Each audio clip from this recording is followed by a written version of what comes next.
क्षांति मतलब टॉलरेंस, सहन करना। तो ये भी क्वालिटी भक्त को प्रैक्टिस करना चाहिए। ये सब क्वालिटी आत्मा में है। अहिंसा आत्मा का क्वालिटी, अमानितम आत्मा का क्वालिटी, अदम्भितम आत्मा का क्वालिटी। टॉलरेंस ये मन से नहीं आ रहा है और ईगो से भी नहीं आ रहा है। ये टॉलरेंस कहाँ से आ रहा है? आत्मा का ये क्वालिटी। तो प्रभुपाद जी कहते हैं टॉलरेंस मतलब कोई आपको इंसल्ट किया है, अपमान किया है, तो उसको सहन करना। यहाँ पर प्रभुपाद जी क्या कहते हैं? उसको हम टॉलरेंस कहते हैं। और जैसे कि हमने स्टोरी सुना है कि भृगु महर्षि ने भगवान विष्णु को टेस्ट किया, ये सचमुच भगवान है या नहीं है। कैसे टेस्ट किया? वैकुंठ में जाकर लात मारा भगवान के छाती के ऊपर, और भगवान उसको, स्टोरी आपको पता रहेगा। किसको किसको पता है ये स्टोरी? ओके। तो भगवान को जाके लात मारे, फिर भी भगवान क्या करते हैं? भृगु महर्षि के प्रति क्रोध नहीं करते, टॉलरेंस। तो भगवान को टेस्ट करने के लिए महर्षि ने क्या किए? लात मारे, इंसल्ट किए, अपमान किए। अपमान होने के पश्चात भी भगवान विष्णु क्या करते हैं? भृगु महर्षि को मान देते हैं, सम्मान देते हैं, दुखित नहीं होते हैं। तो इसको कहते हैं टॉलरेंस। तो ये टॉलरेंस क्वालिटी को लेकर भगवान को टेस्ट किया जाता है। वैसे ही भगवान भी बदला लेंगे ना, वो भक्त को टेस्ट करने के लिए क्या करते हैं? वैसे ही इंसल्ट देते हैं, ऐसे ही अपमान करवाते हैं, और देखते हैं ये अपमान, इंसल्ट का इसका प्रतिक्रिया क्या हो रहा है। तो प्रतिक्रिया मेरे जैसे हो रहा है, जो अपमान कर रहा है उसको ही वो सम्मान दे रहा है। तो भगवान मानते हैं कि ये वैकुंठ आने के लिए प्रस्तुत है, रेडी। तो इस संसार में हमें जीने के लिए दो प्रकार की मेंटेलिटी, एक स्टूडेंट जैसा हम जी सकते हैं और एक क्रिमिनल जैसा आप जी सकते हैं। तो स्टूडेंट के पेपर में, स्टूडेंट जब एग्जाम देता है, क्वेश्चन आता है, तो क्या देखता है वो?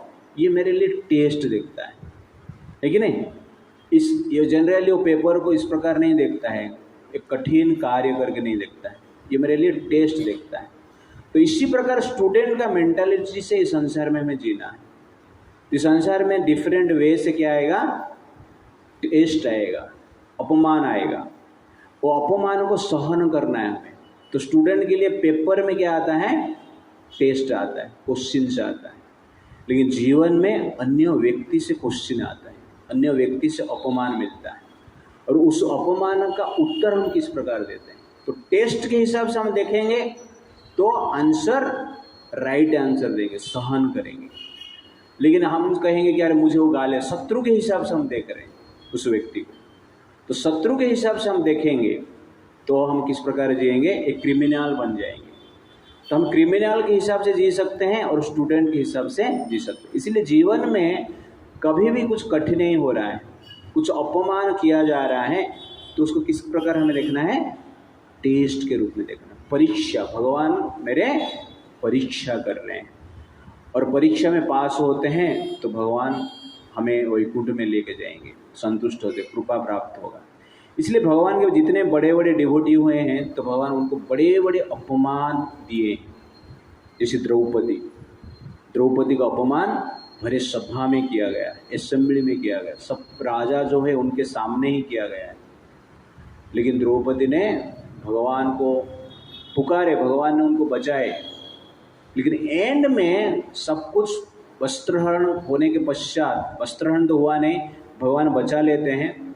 बचाने के पश्चात द्रौपदी जब वो सभा छोड़ती हैं, उस सभा में द्रौपदी सबको रोते रोते बोलती कि ये सभा में जब मैंने प्रवेश किया मेरे होश में नहीं था, दुशासन मुझे खींच रहा था, इसलिए सभा में बैठे सब बड़े ज्येष्ठ व्यक्ति जो है, महान व्यक्ति है, उनको मैं प्रणाम नहीं कर पाया, इसलिए आप लोग मुझे क्षमा कर दीजिए। ये शब्द द्रौपदी बोलती थी। ये सबसे बड़ा आश्चर्य है। इतना बड़ा अपमान हुआ, वस्त्रहरण करने की प्रयास किया गया, और सब लोग बैठे हैं, सब देख रहे हैं, और द्रौपदी एंड में क्या बोल रहे हैं, आप महान व्यक्ति हैं, ज्येष्ठ है, आपका मैं सम्मान नहीं कर पाया, इसलिए मुझे क्षमा कर दीजिए। ये है भक्त का क्वालिटी। और इसी प्रकार की क्वालिटेटिव डिवोटी कहाँ पर रहते हैं? वैकुंठ में रहते हैं। और उधर हमें जाना है ना, तो कैसे जाएंगे? इस प्रकार क्वालिटी प्राप्त करके, प्रैक्टिस करके इस संसार से जाएंगे। इसलिए वैकुंठ जाना इजी नहीं है। हमें लगता है ऐसा कि हरे कृष्णा चैंटिंग करके हम वैकुंठ चला जाएंगे, सच से जाएंगे, लेकिन उसके साथ साथ क्या है, इस क्वालिटी का प्रैक्टिस करना अत्यंत आवश्यकता है। तो टेस्ट जीवन में स्टूडेंट जैसे हमें जीना, एक क्रिमिनल जैसे जीना नहीं है। और स्टूडेंट के लिए जितना कठिन क्वेश्चन उतना उसका गर्व, इस क्वेश्चन का आंसर मैंने दिया, अरे मैं आईआईटी क्रैक किया रे, ठीक है, तो उसका गर्व रहता है कि वैसा क्वेश्चन को फेस किया है। वैसे ही आईआईटी में एंट्री करने के लिए वैसा क्वेश्चन का आंसर आपको देना पड़ता है। वैसे ही भगवान के धाम में एंट्री करने के लिए अपमान को सहन करना पड़ता है। वेरी डिफिकल्ट, शारीरिक यंत्रणा सहन करना कठिन है, लेकिन कोई अपमान किया तो उसको सहन करना डिफिकल्ट है। प्रतिशोध लेने की हम इच्छा रखते हैं, लेकिन द्रौपदी यहाँ पर क्या, इतना बड़ा अपमान होने के पश्चात प्रतिशोध लेने की इच्छा ही नहीं, सहन करते हैं। तो पांडवों ने संधि करने के लिए बहुत प्रयास किया है, सहन किए। इसीलिए सबसे बड़ा क्वालिटी है भक्ति में हमें प्रैक्टिस करना है। और भगवान कृष्ण के भी जीवन में देखेंगे तो दुर्योधन वस्त्रहरण द्रौपदी क्या किया सभा में, और भगवान कृष्ण का भी अपमान किया है सभा में। तो एक स्त्री का सबसे महत्वपूर्ण चीज क्या है? उनका मान सम्मान। मान सम्मान इन द सेंस है उनका शारीरिक मान सम्मान रक्षा करना आवश्यकता है। लेकिन और एक क्षत्रिय के लिए सबसे बड़ा अपमान किया है। क्षत्रिय को कैसे अपमान करेंगे? एक क्षत्रिय को गाली कोई दे रहा है, एक क्षत्रिय को कोई बांधने की प्रयास कर रहा है, वो सबसे बड़ा अपमान है। तो भगवान कृष्ण को सभा में दुर्योधन ने गाली भी दिया और बांधने की प्रयास भी किया। रस्सी बनाया था, स्पेशलिस्ट जंजीर बनाया था लोहे का, किसको बांधने के लिए? कृष्ण। सबके सामने भीष्म, द्रोण, कर्ण, बाकी जो राजा ऋषि मुनि वहां पर भी सब थे, सबके सामने कृष्ण को बांधने की प्रयास। ये बड़ा अपमान है। क्षत्रिय को कोई बांधने के लिए जाएगा, क्षत्रिय को कोई गाली देगा तो सहन नहीं कर पाए, उनका ऐसा नेचर है। तो भगवान क्षत्रिय वंश में थे, लेकिन भगवान उधर क्या करते हैं? कृष्णा सहन करते हैं। दुर्योधन का बंधन में तो आते नहीं हैं, और सहन करने के पश्चात उनके मन में विचार आता है, ये दुर्योधन मुझे जानता नहीं, साधारण ग्वाला समझता है, इसलिए गाली दे रहा है, ये नादान है, अंधा है, उसको थोड़ा मैं ज्ञान देता। तो क्या करते हैं? भगवान विश्व रूप दिखाते। तो विश्व रूप दिखाते, दुर्योधन विश्व रूप को भी देखता है, और देखकर दुर्योधन क्या सोचता है कि कृष्ण बड़ा जादूगर है। इस प्रकार वो विचार करता है, इस प्रकार अपमान करता है, ये जादूगर है, जादू दिखा रहा है। और धृतराष्ट्र को भी भगवान क्या करते हैं? आंख देते हैं। पहली बार धृतराष्ट्र संसार में किसको देख रहा है? किसको देख रहा है? वो कृष्ण को देख रहा है। धृतराष्ट्र कितना भाग्यवान, आप सोचिए, पहला आंख खुला तो विश्व रूप इसको दिखाई दिया। आज तक हमें भगवान दिखाई ही नहीं दी। धृतराष्ट्र इतना अपमान किया द्रौपदी को, पांडवों को इतना यंत्रणा दिया, फिर भी भगवान क्या करते हैं? धृतराष्ट्र को आंख देते हैं, विश्वरूप दिखाते हैं, और विश्वरूप को देखकर फिर भी धृतराष्ट्र सुधरता नहीं। तो भगवान विश्वरूप क्यों दिखाए? दुर्योधन को विश्वरूप क्यों दिखाए? भगवान अपना माया शक्ति से बंधन से मुक्त हो सकते थे, मुक्त मतलब बांध तो नहीं पाया उनको, लेकिन क्यों दिखाए? विठल जी, दिखाने की आवश्यकता क्या है? तो ये भगवान की क्या है? दया है। भगवान यहाँ पे दया दिखा रहे हैं। जिसको बांधने के लिए आया उस व्यक्ति को मुक्त करने के बारे में भगवान सोच रहे हैं, उस व्यक्ति को प्रॉब्लम से बचाने के बारे में सोच। दया का पराकाष्ठा है। हमें कोई बांधने के लिए आएगा, गाली देगा, तो हम क्या करेंगे? उसको पकड़ के मारेंगे, हमारे पास पावर होगा तो। पावर नहीं होगा तो इसे सहन कर लेंगे। लेकिन भगवान हृदय में इतने दया है, इतने गाली देने के पश्चात भी भगवान बचाने के लिए। विश्वरूप को देखना भी साधारण बात नहीं है।